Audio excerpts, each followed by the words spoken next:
issues cannot be separated from geopolitical affairs and geopolitical issues. We have discussed the role of conflict in the present international landscape.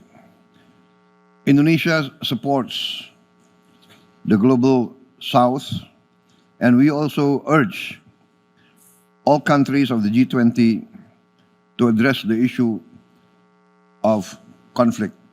We urge urgently immediate ceasefire in Ukraine and in Gaza. Let us not hesitate to go forward and urge the participants in the region to achieve this ceasefire. For us, this is vital for the achievement of peace and stability. Only by peace and stability we can overcome poverty and hunger.